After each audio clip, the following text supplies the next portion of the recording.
Welcome back to Off Ball Takes. This is your host, Yarby Laws, and this is my co-host.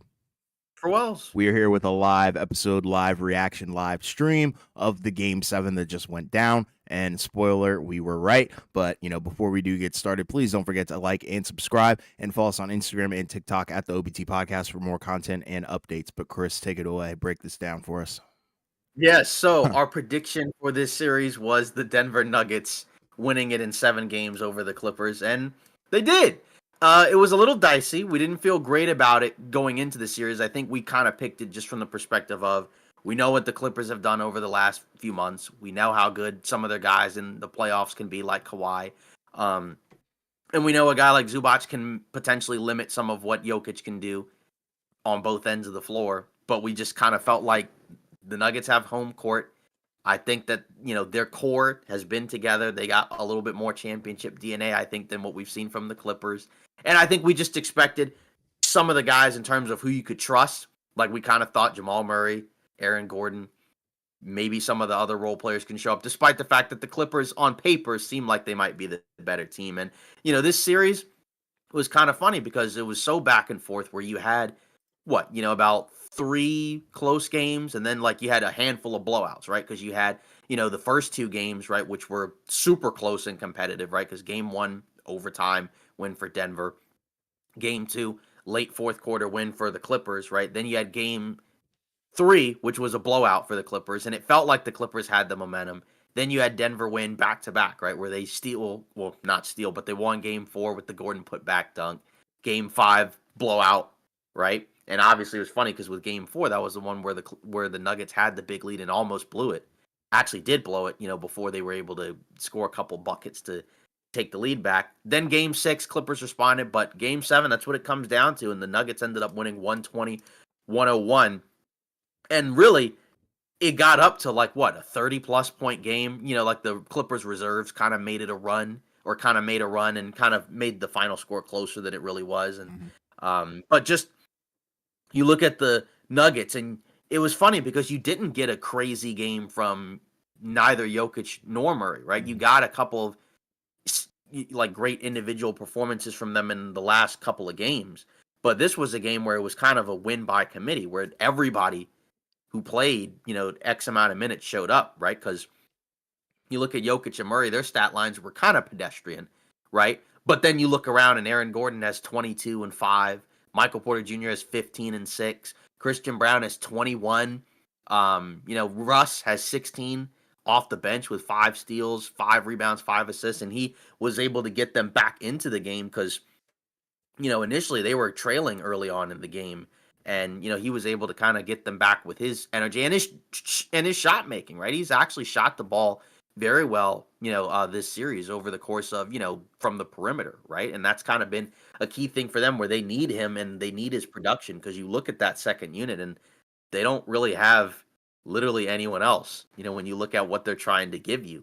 And it's just kind of funny because you look at the Clippers and then you kind of look at their box score and their contributions. And, Kawhi had 22, but it was kind of a quiet 22, right? I mean, there were stretches where he was kind of keeping them in there, but really from the second quarter onwards, the Clippers really didn't do much of anything. Zubac had 10 and 14, so not a ton from him.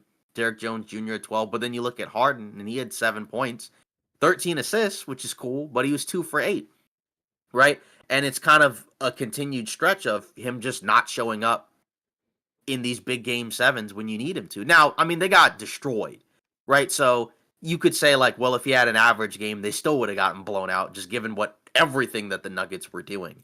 But I don't know. It's just, when you made the case for the Clippers to win the series, if you did, I think you kind of felt like, okay, Kawhi's going to do his thing. You got Zubac and then Harden. And I didn't even mention Norman Powell, right? And he kind of, turned into a playoff fraud too. Yeah. Right? He had his moments, but just as a whole, just you had, some up and down games from both guys in the backcourt. In this game, they all played poorly.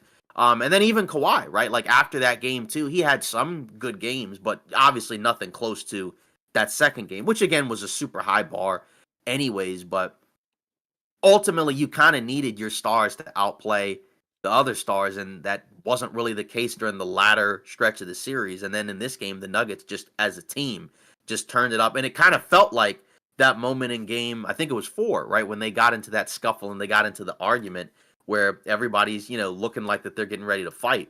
It felt like that kind of was the turning point in that series, because from that point on, the Nuggets pretty much controlled it the rest of the way. Like the Clippers won game 6, but you could look at it from the perspective of like the Nuggets battled back and they had a bad third quarter in that game, but they felt like we can still probably take game 7 in Denver, but you still have to win it.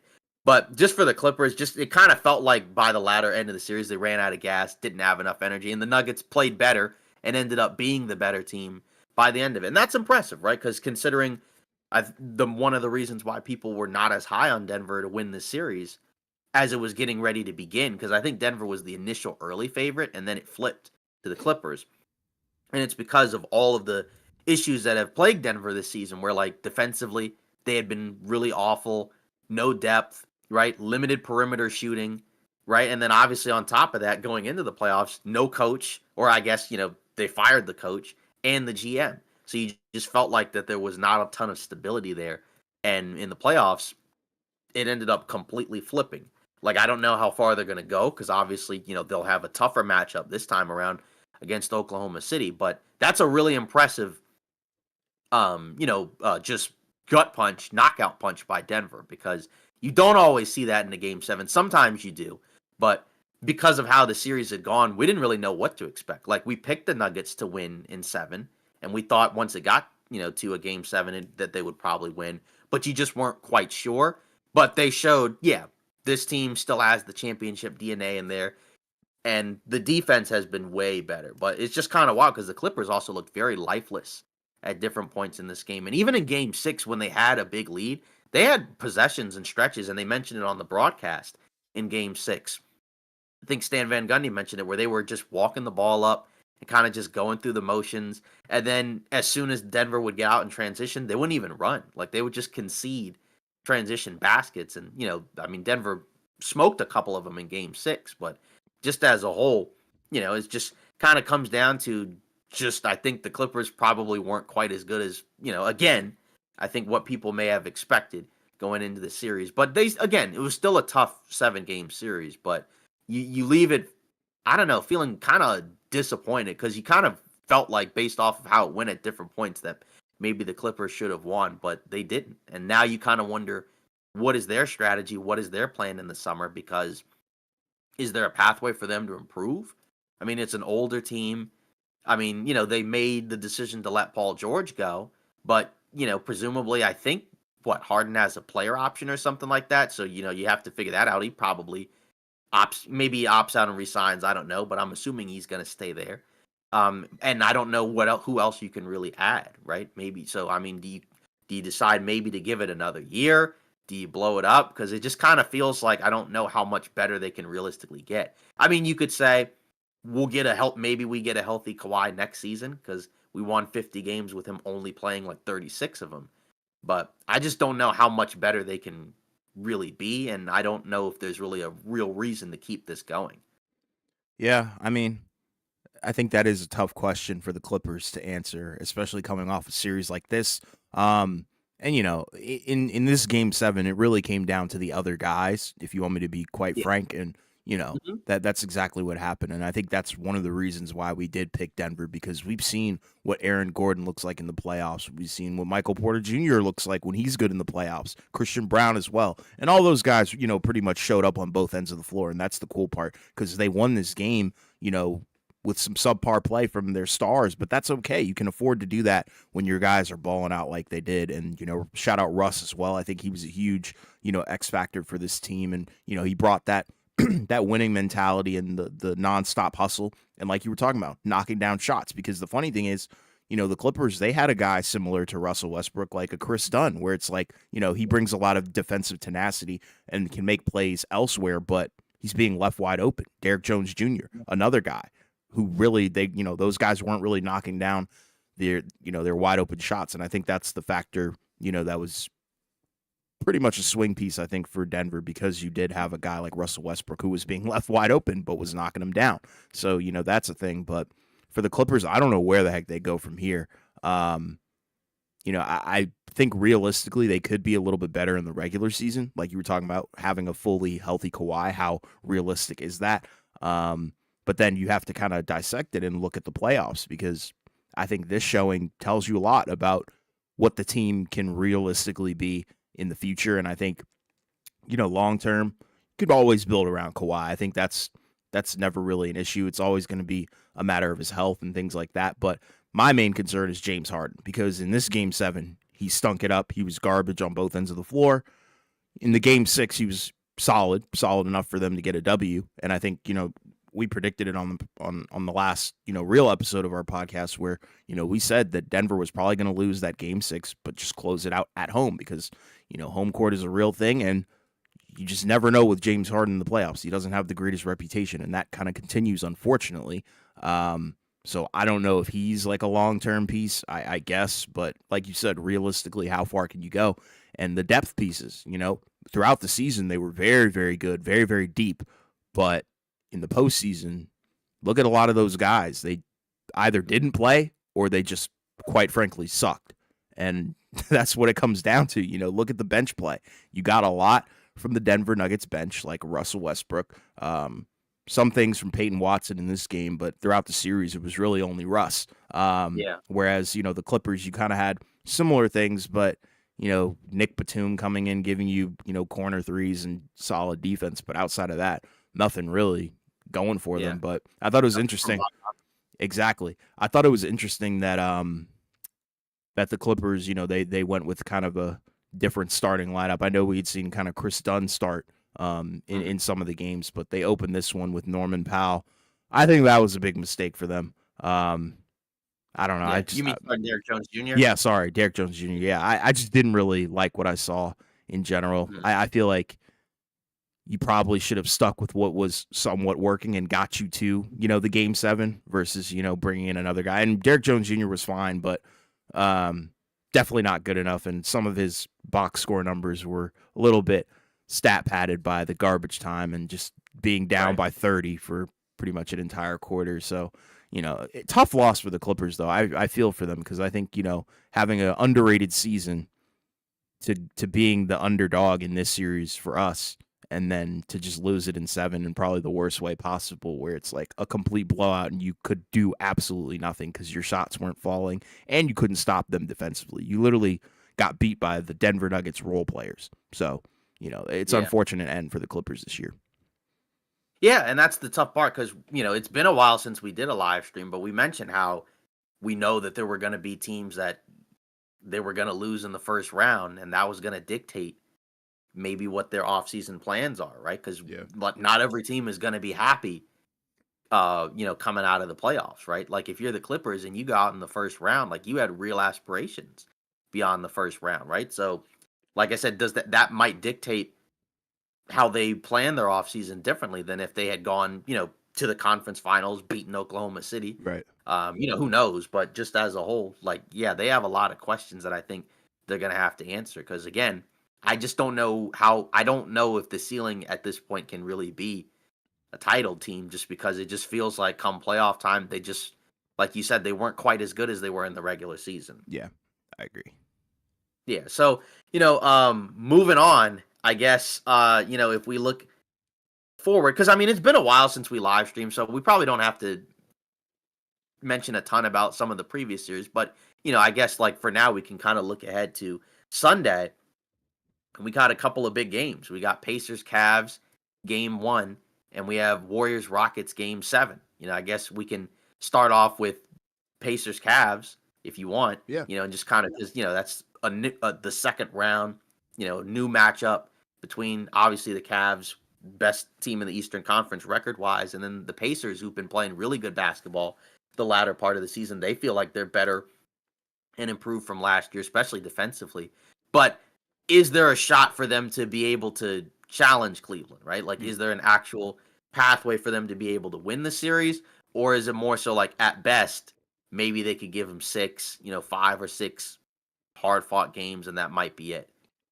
Because the Cavs have been really good, obviously through the regular season. And then, in the first round, they annihilated the Heat, 4 games. Yeah, I think there is a pathway for them to do so. Is it super ultra realistic?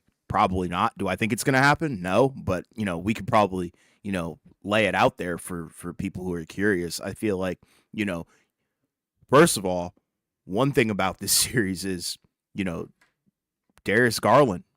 What does his health look like? I'm not sure if he's going to be able to play in game 1. I think they're saying that he may not, questionable, whatever the case may be. But, that's a factor. I know they do have a guy like Ty Jerome who kind of can do similar things to Darius Garland on the offensive end, but also brings a different, look defensively than Darius Garland. But at the end of the day, I do believe that, Cleveland will win in 7. But regardless, that is a factor I think that plays, into what could potentially go down with this series. Indiana, they're deep. They have a lot of talent. They've been doing great on the defensive end, which is a huge leap from last year. You have guys like Siakam who can do it all pretty much. You have a guy like Tyrese Halliburton. The only way that they win is if Tyrese shows up every single game. If he has a stinker, I feel like Cleveland will most likely take those games where he plays bad, and that might be, the pathway to an early exit from Indiana's perspective. So, that's where my thing is. But they're equally deep, which is the cool thing. I think we're going to see, probably some 10-man, 9-man rotations, I think, from both of these teams, where a lot of guys are going to get some really solid spot minutes, and they could be make or break, outside of the star play. Yeah, exactly. I mean, yeah, because now, obviously, Cleveland's a different team from Milwaukee, and Indiana's a different team from Miami. So, like you said, I think I would still feel pretty confident that Cleveland will win the series, right? But I think Indiana could at least make it challenging. Do you have an official prediction, or are you just kind of just waiting to see? I would say Cleveland in 6 or 7. I think that's going to be my final. I know that's probably just kind of a cop out because I said but I'll go 6. Mm-hmm. Yeah, I'll go Cleveland in 6 just because I think Indiana can have a couple of games where they can get really hot. Cavs, maybe go cold, or like you said, Halliburton or Siakam has a great game. So I could see that happening. I mean, I don't know. I feel like it'd be more likely to go 5 than 7, but we'll see. Because again, Indiana has been better, and they've had some games in the regular season where they've played well against Cleveland. Regular season is sometimes kind of hard to evaluate just because you got to go back and you got to look at were both teams healthy. Was there a second night of a back-to-back? Was there, maybe a 5th game in 7 nights? Did they make a trade, and was that before the trade? There's a lot that's kind of lost without going back and looking at it, right? Because I think there were a couple of games where I think guys were hurt. Like I think Indiana, I want to say, won a game where Halliburton got hurt in the game, right? Where he hurt his hamstring. I think Cleveland may have had a guy or two out. It's just that's kind of what happens in the regular season. So, yes, sir. Yeah, and then moving on. Rockets Warriors game 7. Didn't think we would get here, but we're here because I remember because the last time we recorded, I'm pretty sure Nuggets bury clips on to getting fried by the Thunder. Oh geez. I guess you know what?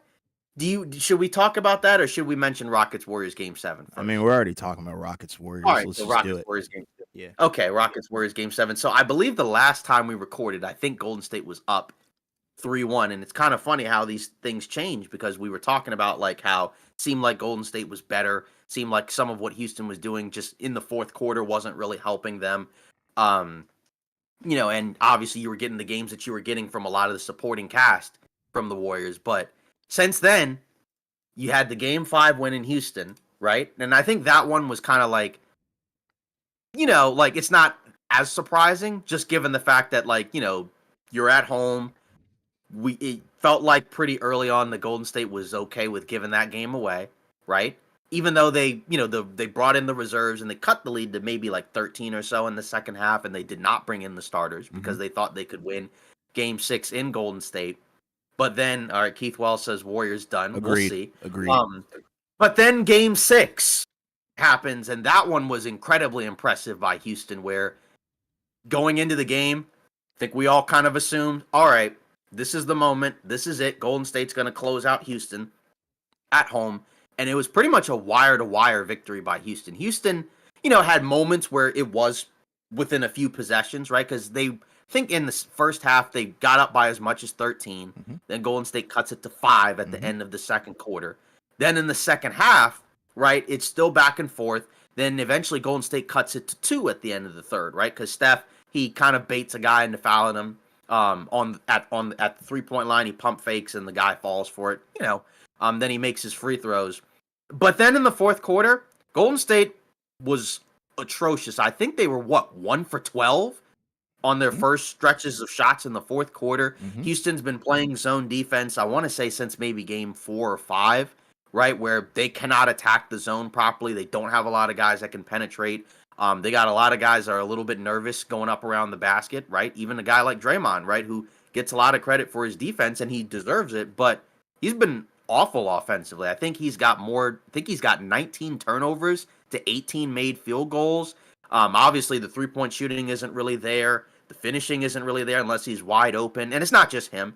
The last couple of games, you're not getting much from Peyton. You're not getting anything from your bigs, right? Besides Draymond, right? Like nothing from Post, nothing from Looney. And it feels like, Houston has figured some stuff out, right? Now, part of that's also Fred VanVleet hitting every shot under the sun after being ridiculously horrible through the first 3 games, right? He shot 20% from the field through the first 3 games, and now Mhm. he just can't miss. Mhm. And you kind of wondered, like, is there a positive regression from his shooting? Because he's always been a very streaky offensive player, Mhm. but you wondered, like, could he just continue to miss a bunch of shots? But he hasn't.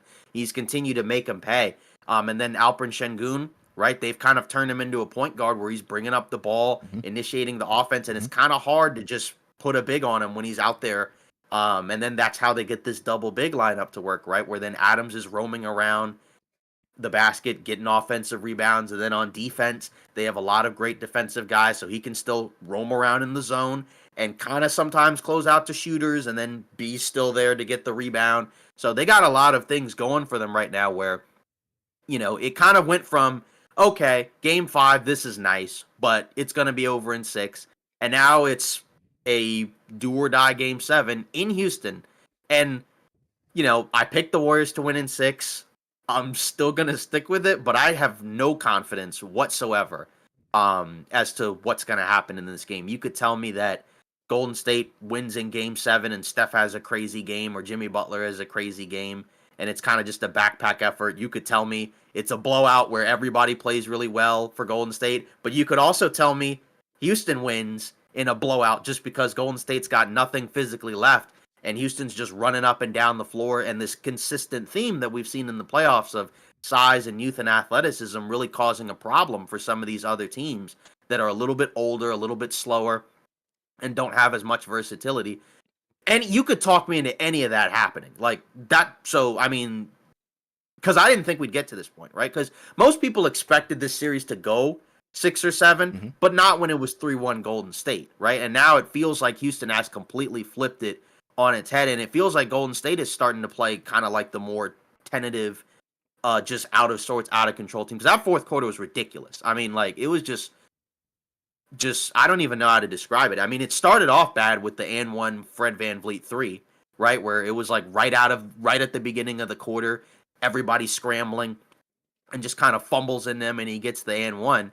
And then, like I said, the turnovers, uh, the Steven Adams free throw strategy not working because he was making at least one or so each trip down. And even if he missed both, they still got the offensive rebound and then just put it back up because that happened multiple times. Mhm. And he's been great. I think the stat is when he's been out there, they've outscored the Warriors 43 points per 100 possessions. So the double big thing that you talked about going into the series, even when the Rockets were losing the series 3-1, was always working. Yep. But they figured ways out to keep him out there now. And if Golden State can't keep him off the floor and off the boards, like they're gonna lose because they have no answer for figuring out how to combat the offensive boards. And they got to get somebody out there who can help them out. Because, like, even when they've been winning this series, like, they've been changing the starting 5, right? Like, I think, what was it? At one point, it was Moody at the beginning of the series.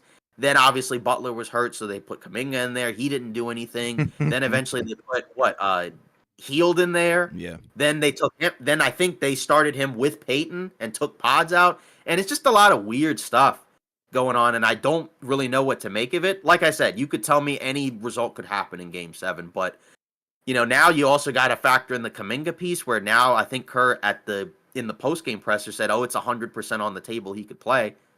I don't know what to expect from him because he's been DNP'd even in garbage time, right? Like when they were getting blown out in some of these games, he wasn't even out there.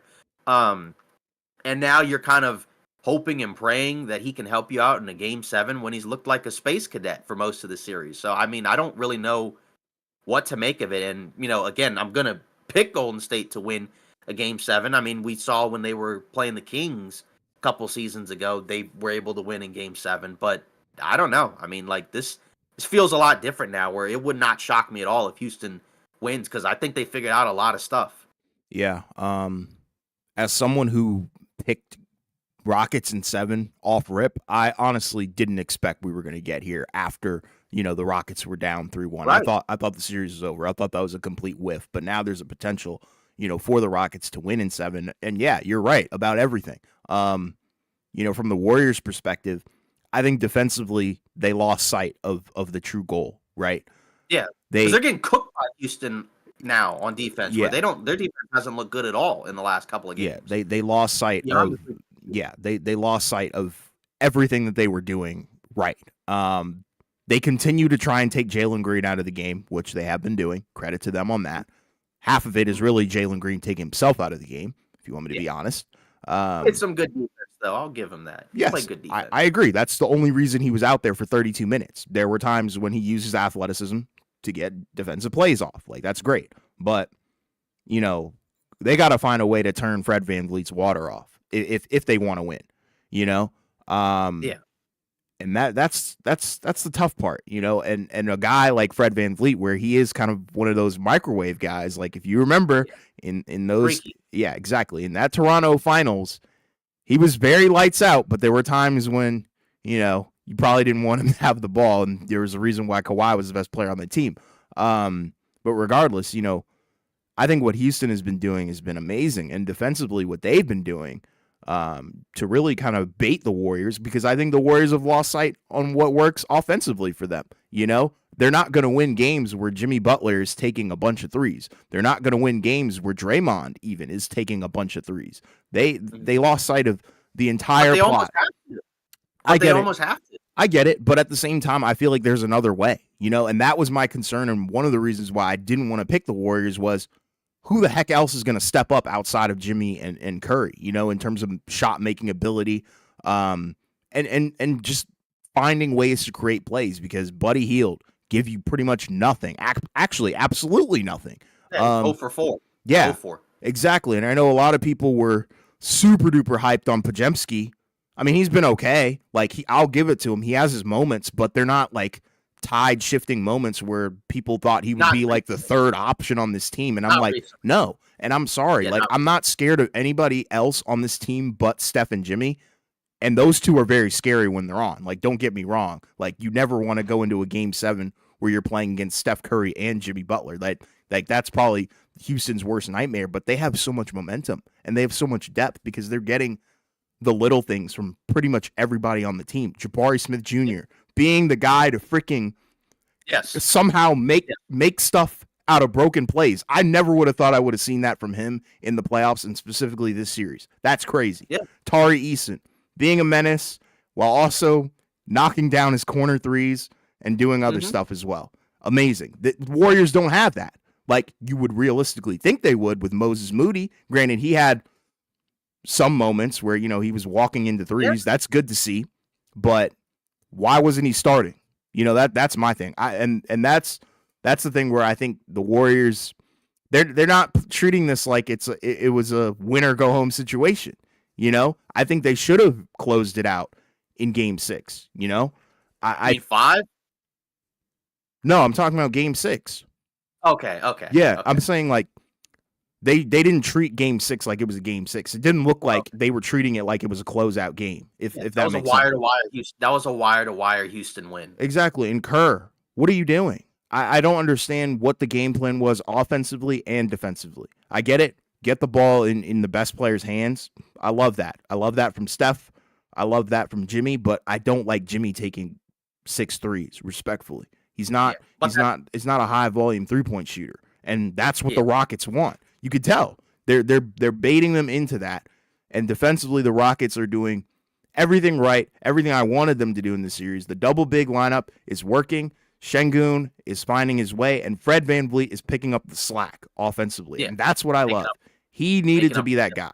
They pay him to be that guy, and he's finally doing it because he's on a heater, and it's transferring. You can tell. He's the true leader of that team, in my opinion. Like, on and off the court, you could tell. Like, they need him to show up, I think, more than Jalen Green, and that's clear.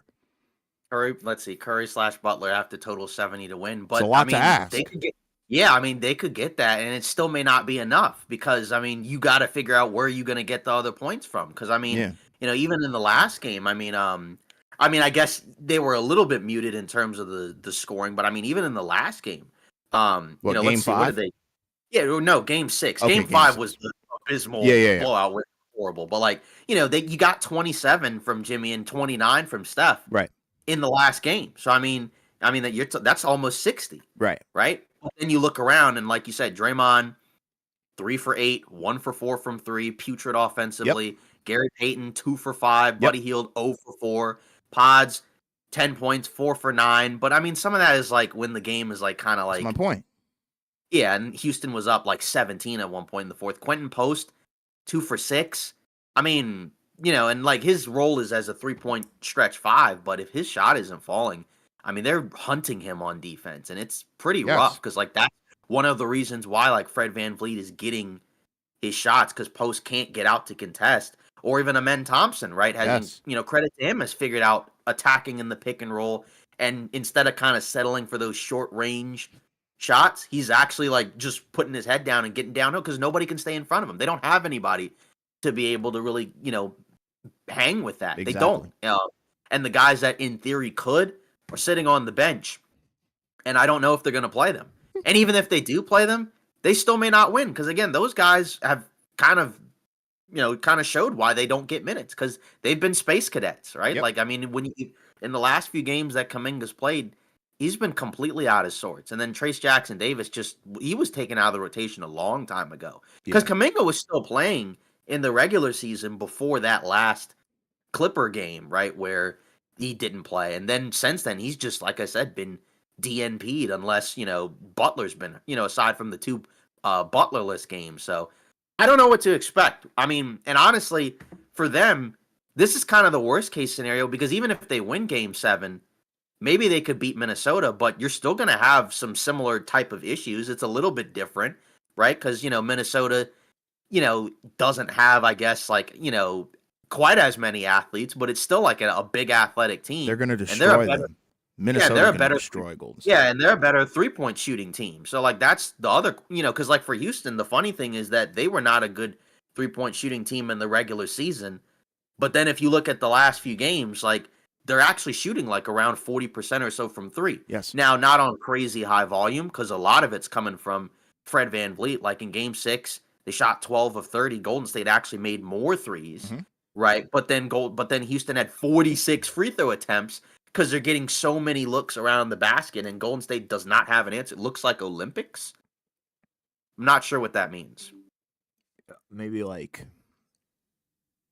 as in like there's I think he means like, I think he was talking about, I'm gonna assume he's talking about the Kerr stuff. Tatum Part 2. Okay, yeah, 100%. Yeah, what but that's also dude. Wow. Again, I'm not gonna completely say like, this is a Game 7 because of Kerr, because like some of it's also just like, but like he's a part of it, but like also like at the same time, it's like, like this was kind of the concern that people had going into the playoffs, that some people had for Golden State, was aside from Steph and Jimmy, who else can you really bank on to give you some extra offense? You don't know, and maybe that's kind of the benefit of having a bunch of guys, but then the problem is some of those guys, because like some of these guys we know are kind of, up and down guys. Like Buddy Hield, we know he's a guy that can certainly hit shots, but he can also just disappear. He's done that, he did that last year in the playoffs for Philly, right? Because he really didn't do anything until that last game. Yep. And then and then some of the other guys, like the offense you get from them is a bonus. Like anything offensively you get from Peyton is a bonus. Anything offensively that you get from, I don't know, a guy like Draymond is a bonus. And like Mhm. his task is hard because he's got to guard, a giant team, and he probably just doesn't have enough physically to provide them anything on offense. But he's got to be better offensively because I mean, again, like he and others just have too many possessions where like they're just getting beat by his own defense, and like you can go right in the middle and find some short drives to the basket, and they don't have anybody that can do that. Do you think Kuminga plays in Game 7? Yeah, Like, because he mentioned he thinks it's 100% on the table. I think he plays. How much? Does he do it? How much do Yeah. I think he plays? Not a lot. Do I think his impact will matter? No, because like you said, he doesn't look like he's ever played basketball in his life before. It's really bad, and I think system-wise, like he doesn't know how to do the little things when you play with Steph. It seems like the other guys, they know when and how to defer, but he doesn't know how to do that. He'll just ruin the whole set, if you want me to be honest. So, And then would you try Trace Jackson Davis at all? no. Okay. I mean, realistically, what is he going to give you? Like, I don't know. I mean, I just offensively nothing, defensively maybe something, but I'd prefer, Draymond or Looney if you want me to. I'd prefer Looney over Trace Jackson Davis if you want me to be honest. And I know Looney hasn't even been all that great, so that speaks volumes, I think. No. Yeah, I just thought like because he's another athletic big that you could maybe put out there and kind of help with some of the problems you're having with this double big lineup. But that's kind of the importance of why you need a double big look in the playoffs. Because again, all these other contending teams have it. Like you look at, I mean, you look at say Boston, Cleveland, OKC. Those are by and large the three teams that are considered the most likely to win. Right? They all have double big lineups that they can go to, right? And two of those teams start double bigs, right? Cleveland and OKC. Right. Boston doesn't start double bigs, but they can do it, right? They can go to that, and also the youth and athleticism, because that's the other aspect here, because it just looks like these guys are running on fumes. And like I said, could they win in a Game 7 on the road? Yeah, they've done it before, so I think they can, but I'm not confident about it, because again, like I mean, I could see a scenario where they just get ran out of the gym and they have nothing left. And that's kind of why you just can't give away playoff games. I know they've done it before, and I know other teams have done it before, but you don't have the margins that you used to be able to enjoy because they're not as good as they used to be. Like, they're still good, right? But they're not the same Warriors team from years past where they can always turn it on and always find a way to win. Like, this league is too talented and too deep to be able to do stuff like that. And, that may have cost them the series. We'll see what happens in Game 7. And like I said, I'm going to pick Golden State to win in Game 7, but I don't feel good about it. But are you going with Houston now? Like now that we're at this point, do you think Houston wins in Game 7? Yeah, I'm going to stick by my pick, like Houston in 7. Like, and the way that they played throughout this entire series is exactly why I thought it was going to be 7. I knew it was going to be tough. I knew it was going to be a smash mouth series, and I knew that there were going to be games where, you just cannot contain Curry, and that's fine, but you got to find a way to respond. And I don't think they responded in the way that I thought they would. I thought there would be some more, Jalen Green pop-off moments, but hey, the depth and Fred VanVleet have showed up, so Rockets in 7 for and me. that's the interesting thing because of the fact that it's gotten to a 7-game series without like a ton of offensive production from Jalen Green, right? Because he had the one game in Game 2, right, where he had 38, but by and large, he's been pretty invisible, like I said, for a decent chunk of this series. He's had, like you said, and like I said, he had his moments defensively. He's had a couple of moments, in terms of swinging the ball, but then he's also had other moments where, what was it, like a one-legged fadeaway step back three in the corner or something like that? I don't know, just like looking off Alperen Şengün when he's got a mismatch, like Buddy Hield's on him, and then he just does whatever that was. But and shout out to the young players as a whole, because again, they've as young players, it is kind of difficult in the middle of a playoff series to figure out what you're doing wrong and how to make adjustments to it, because you kind of have to have that in your game, and you kind of have to be able to figure that out. And then also shout out to Ime Udoka as well, because obviously, again, as a whole, they could have easily just packed it in and just said like, well, this is our season. It's all over. We're done. We're going home. Because we've seen that from some teams this postseason, right? We've seen some teams kind of just lay an egg and just Yep. decide to pack it up and be done. But they didn't, and like I said, they've figured out a way to get back in this series, and it's literally anybody's game. Because even for him, right, he's figured out, some stuff that he wasn't doing earlier in the series, and then also like again, like you said, getting contributions from a guy like Jabari Smith Jr. He benches Dylan Brooks, who had been good in previous games in the series, but not so much in this past game. Yeah, you And didn't need him. he picked up his fourth foul relatively early, and then he doesn't play. And then they've just put, other guys out there. And, like you said, if you picked Houston to win, the last couple of games is what you would have wanted to see on both ends of the floor. And like I said, even offensively, there's a level of it feels a lot more improved, right? And I think, this is the reason why people expected it to go long, because Houston is a good team, even if, you don't feel like the guys at the top necessarily, equate to all that, but they're still a very good team, especially defensively, and they have certain advantages that they can leverage against Golden State that I don't know if they have an answer to. Like, so if you're Golden State, how do you get this double big lineup off the floor? Because every time they're out there, they're destroying them. And Adams has been able to stay in the game even longer. Like I said, it got to the point where they were intentionally fouling him. Didn't matter, still scoring because they can get the offensive board. Like, how do you fix that if you're Golden State? I don't think you can, if you want me to be honest, because I think Houston is so smart in what they do defensively. They don't have Şengün protecting the paint. Like, you know what I mean? He's out there kind of being a closeout guy, which is beautiful. And I love that because realistically, the pathway to success for the Warriors would be Jimmy Butler drives in the paint 24/7 and tries to foul out Şengün or whoever is in at big. But Houston's not having any of that. They'd rather, Dylan Brooks pick up fouls or, smarter defenders, try and contest things like Amen Thompson, stuff like that. So it's like, I love what Houston's doing to prevent, their big men from being taken out of the game for extended periods of time. I would maybe suggest just maybe trying to match the double big man lineup, getting some, Draymond and Looney minutes together. I think that could potentially work. And I think in game one, they tried it for a little bit. It didn't really do much, but I think you need to at least try it. And I think the danger of this Warriors team is they like to try stuff, and specifically Kerr. He likes to try stuff on the fly that just might actually lose you the game. And why are we switching up the lineup when it clearly was working? Things like that, where it's like, what are we doing? Why are we have these awkward, weird rotations where some guys aren't even playing at all? So I would probably try and match it, but even then, that might shake up the rhythm offensively, because I think that's what you would be worried about if you do bring in a guy like Looney. Yeah. But you could also make the case that the switching up of the rotation is because you don't know what you're going to get from some of these guys. Because like Buddy Hield had a couple of really good games. Then he had a couple of other games where he did absolutely nothing, right? And it's like, it's kind of hard to rely on a guy like that.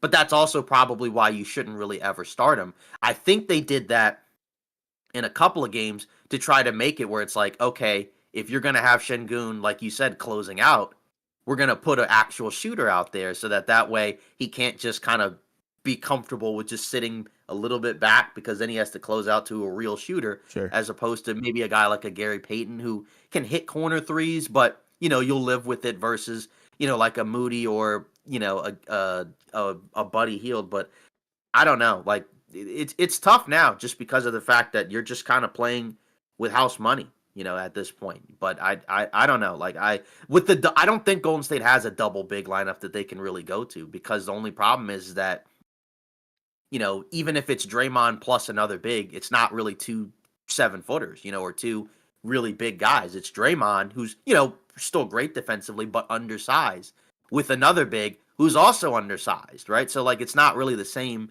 type of double big compared to what Houston can put out there, right? So that's the tough part. And if it's not Looney, then it's Post. I don't know. And then I guess Trace Jackson Davis doesn't even play. So, I mean, I don't really know what it is. I think, like I said, I think Game 7 just comes down to probably like a Steph and Jimmy backpack game. And that might be what you have to hope for. Because if you don't get that, I don't know. This one might be over. And like I said, even if they get out of this series, it would be pretty tough, I think, to pick them against the Wolves at this point, because the Wolves have been playing great. And like I said, and like you said, they have some things they can still leverage size wise. And then unlike Houston, you have a guy in Anthony Edwards, right, who you can ask to just kind of take over offensively compared to Houston. It's more of a team effort and kind of just hoping and praying that Van Vliet gets hot, because that's another piece. Does he have one more great offensive, performance game in him? I don't know. I'm I mean, hoping like it's you said, Green. you said Jalen Green. I'm hoping it's him. That would be And it, perfect. and it could be. And it could be because, again, you're at home. So in theory, you should have somebody, that may not play as well on the road pop off. So, I mean, you're looking at for game 7 is probably like Jalen Green. I'm Like hoping that's the for guy it. I'm hoping for it because I think he's been in his own head this entire series. Like you can literally Kinda tell. said that too. He Yeah, said that too. you can literally tell. The proof is on the floor. Like there's times where he doesn't know what to do with the ball, and I think that comes from being on that AAU team a couple of years ago, like the AAU version of the Houston Rockets, where Right. you have the green light 24/7, so you think everything that Yeah. you're doing is a good shot when realistically Mhm. you're shooting the team out of games at times. So Yeah. I think it Sengun comes was there too, though, right? exactly, but like I said, it comes from a little bit of different level of maturity. When you're the number 2 pick, you have the green light to do anything you want on a bad team. So I think Mhm. he's kind of learning the hard way, unfortunately, because look at everybody else. Everybody else, like you talked about, has figured out a way to say, okay, what didn't work in this loss is the reason why we lost this game. Let's never do that again. Like Sengun is not doing the same things that that were costing them certain games in this series. Jabari Smith Jr. has been showing up, not really being, just kind of a spot up guy. He's doing all things Not like, losing him. Michael Porter Jr. light version, in my opinion. So he's giving you solid minutes. Tari Eason not turning the ball over as much. So all the young guys have somewhat improved. Jalen Green, like you said, has given them a spark defensively because he's been there to get stops and close out, which I love. He's not getting lost on defense or anything like that, which I think is the only saving grace about him playing 32 minutes in this game. But, I think you got to show up offensively because you're just that gifted, plain and simple. But he's got to use his mind and he's got to get out of his own head and figure out what a good shot is and what isn't. But it's hard to do that when the offense clearly is not catered around you. They don't really run a lot of pick and roll with him and Sengun, which I think ideally you would probably want to see. It's really been more so Thompson and Sengun or somebody else, Fred VanVleet obviously as well. Yeah, and that's the other thing offensively for Houston that they figured out is they've now kind of figured out ways to attack Golden State defensively, because it's not just Houston just completely shutting out Golden State. Like they're getting good offense too, and they kind of figured out. So because like I already mentioned, they figured out kind of attacking a guy like a Quentin Post, but even a guy like Steph, right? They were not able to really make him work defensively the early part of the series, right? Because, it was a lot of, like I said, just short range shots from some guys, or Jalen Green just kind of not really being able to beat switches or whatever. But now they figured it out. And some of it's like kind of weird, right? Like Dylan Brooks posting up Steph. Like that's kind of weird, and it worked in some games. But it's also, like we mentioned, Amen Thompson in the pick and roll, getting downhill. Fred VanVleet, right? Getting guys switched on them and kind of, hitting shots deep behind the 3-point line. Or even like a Jabari Smith Jr., like you said, simple offense. Sometimes post up, but also spotting up, getting good shots, getting good offense. And then even the double bigs have kind of figured out a connection, right? Like Sengun bringing the ball up, playing point center. Adams is wide open under the basket. He just swings it right to him, and it's an easy 2 points. It's like the easiest 2 points you'll get in the game. And that's the difference, because Houston's offense, it felt like in the early part of the series, it felt like it was a chore, like that they had to work ridiculously hard to get offense. And there's still moments where it looks like that just because of the personnel.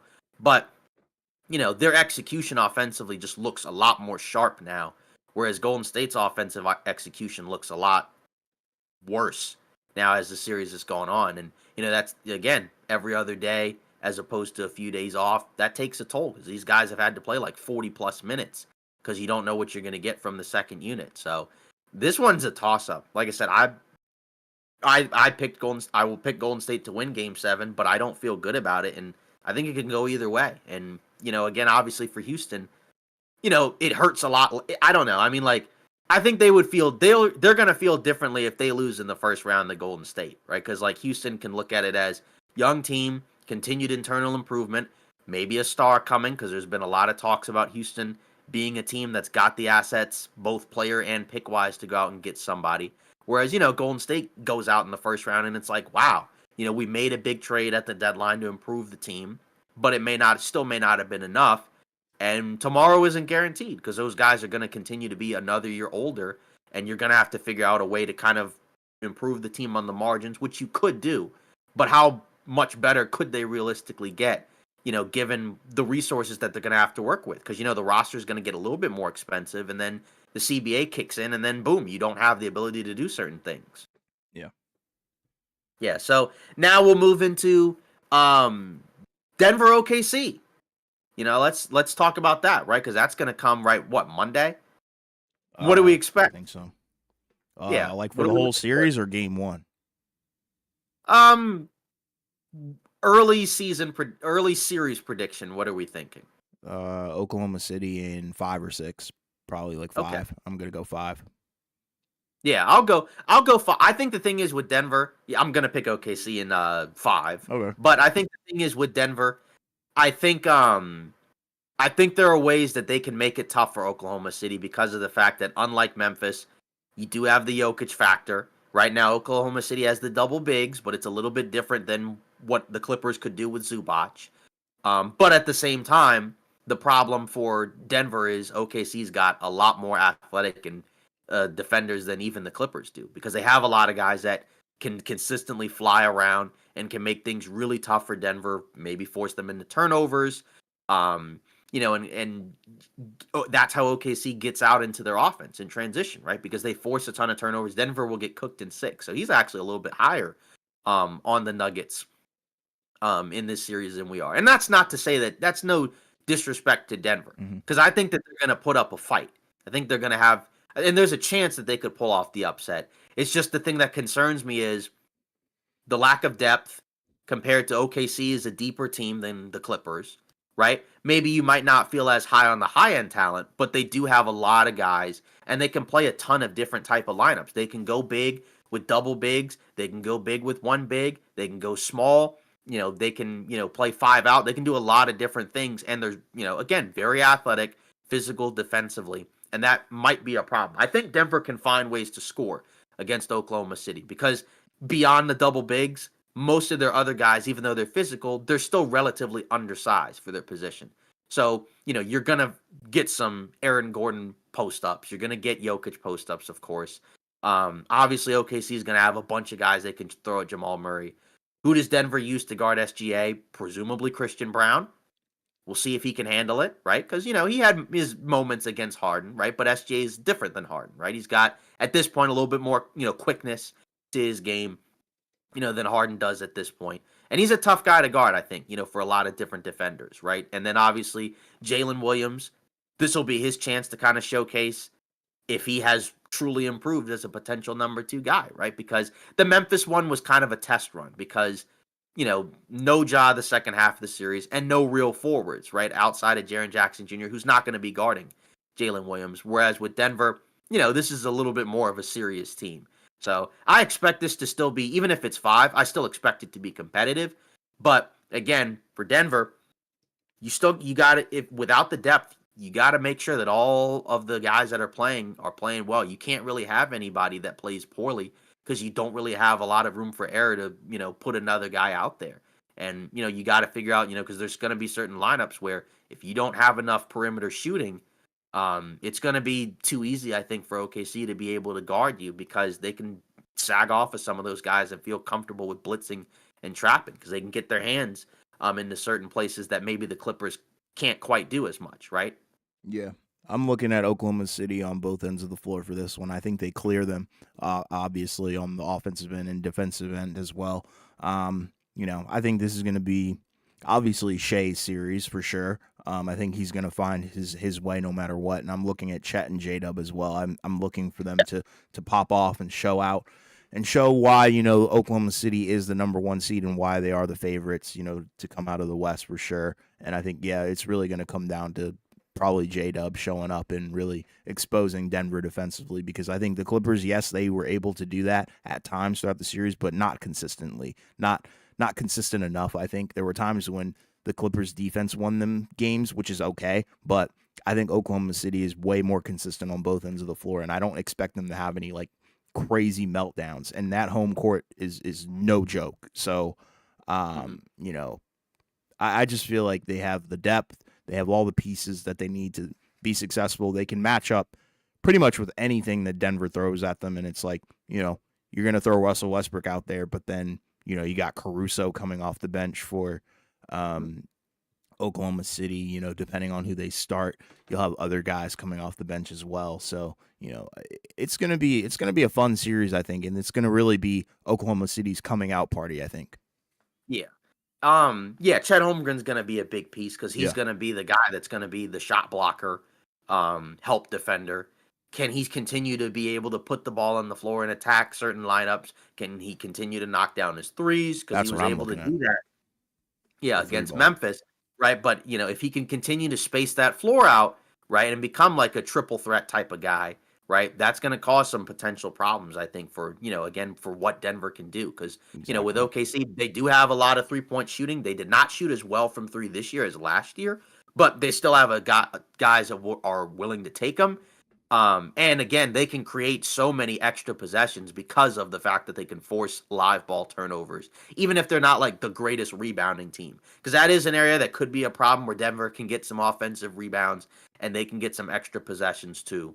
So, I think this will be a 100% competitive series. Yeah, I think it's going to be a competitive series, but I think, like, I know it might be hard to say that when we pick what Oklahoma City in 5, but at the Yeah. same time, I think the games will be very close. But when it Mhm. comes down to it, I think Oklahoma City has a better closing factor because I think they're going to find a way to take Jamal Murray out of the game, and I think we're going to see problems that Denver had last year. Right, because there aren't as many weak links defensively for Oklahoma City. Because even for the Clippers, with as good defensively as they played, there are some weak links defensively. Because even like guys like Harden and Norman Powell, those are guys that are not really Yeah, known for their defense. It's kind of like Chris Dunn is the main guy right. cleaning things up. And even Kawhi, right, is still really good on that end, but he's no longer, like we're gonna put him on this guy for like the most of the game. He doesn't really do that as much anymore. You can do it for stretches, but I think it's a different animal in Yeah, terms of what exactly. OKC can And you do. can't And leave a then lot of their guys open on the 3-point line. So, yeah.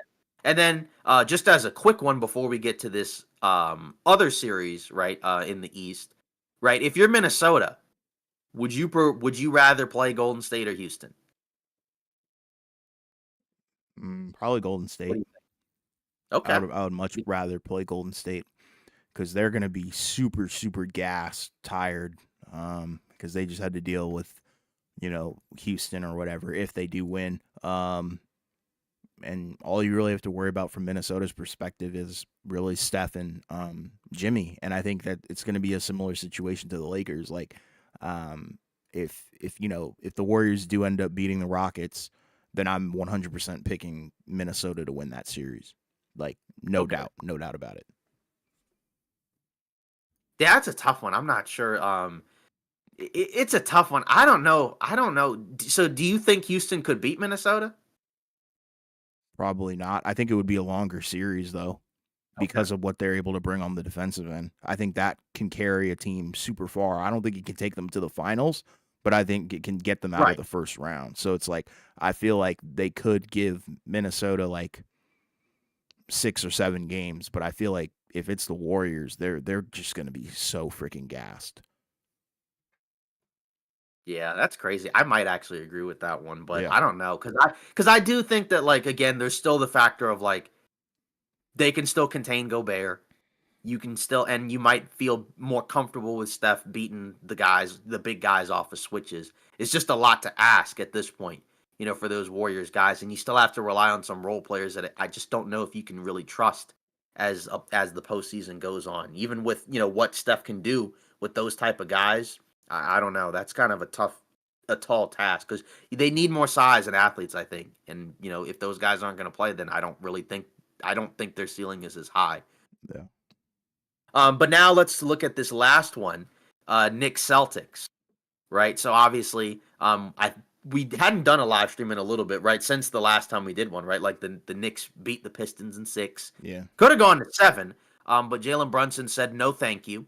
And JB Bickerstaff kind of took Asor Thompson in and out of the game at different points. And again, that's kind of how it goes sometimes. But either way, Knicks move on, and they're facing Boston, right, who took out Orlando in 5, right? And this one is interesting, right, just from the perspective of going into the season, right? I think most of us felt like the Knicks did a really good job in the offseason getting, new guys like Towns and Bridges, right? It kind of felt like they were gearing up for, we got to, Boston's the king of the East. So we kind of have to put together a team that can kind of match them, on both ends of the floor. But in the regular season, Keith Wells says Celtics sweep. In the regular season, that did not go according to plan because they lost all 4 matchups against the Celtics, regardless of who was out there, because there were games where Porzingis didn't play. I believe there were games where Holiday didn't play. And most of them were blowouts. The last game, I believe, was an overtime win by the Celtics, right? That was the one where Porzingis, I think, hit like 8 threes or something crazy like that. Against Detroit, it's interesting because really the part that's been funny with the Knicks is that the offense hasn't been quite as consistent as it's been in the regular season. It's been the defense that's been a little bit more of a difference maker with how they were able to limit, some of what those guys were doing. But the problem is that I don't know if that defense is going to be able to carry over against the Celtics because the Celtics just have so many more options to turn to than Detroit, because Detroit couldn't really shoot. Like, they had guys out there who could hit threes, but as a team, overall, they couldn't really hurt you but so much from the three-point line. But Boston, that's their bread and butter. And the Magic were kind of able to limit what the Celtics could do from the outside, and Celtics still won. But I don't know if the Knicks are going to be able to do that.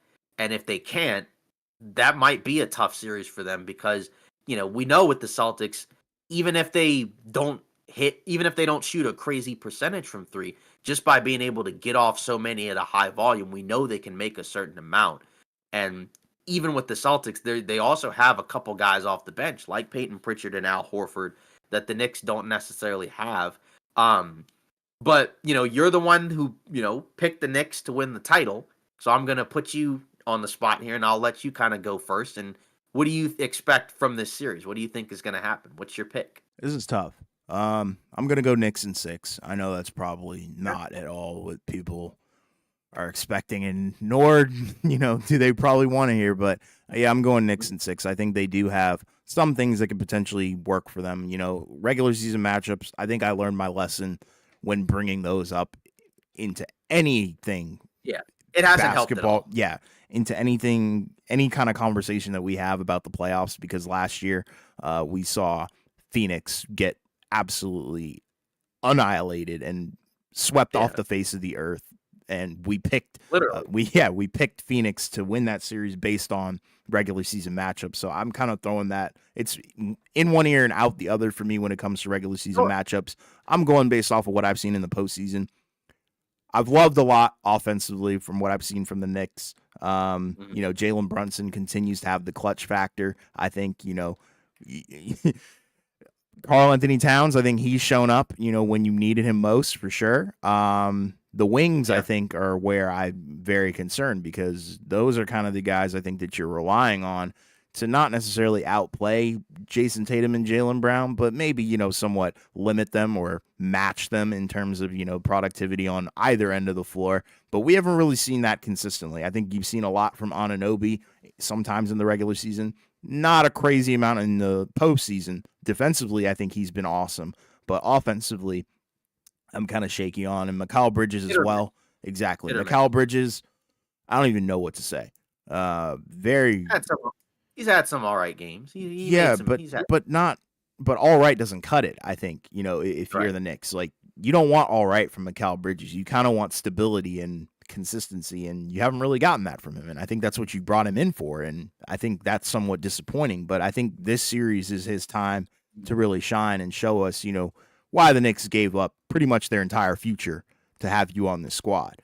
One factor, I know Drew Holiday plans to play on Monday, I believe, which will be game 1. That's cool. Okay. Jaylen Brown, I believe, will be playing through his knee injury as well.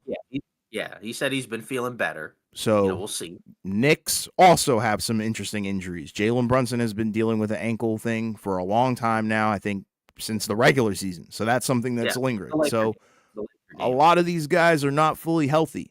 So that's why I think full strength, I'm taking that out the equation as well. I'm not looking at regular season matchups, and I'm not looking at, these teams at full strength. I'm looking at them as they are right now. I think the Knicks, if it's a close game, which I think a lot of these games will be close, I think they have the edge somewhat.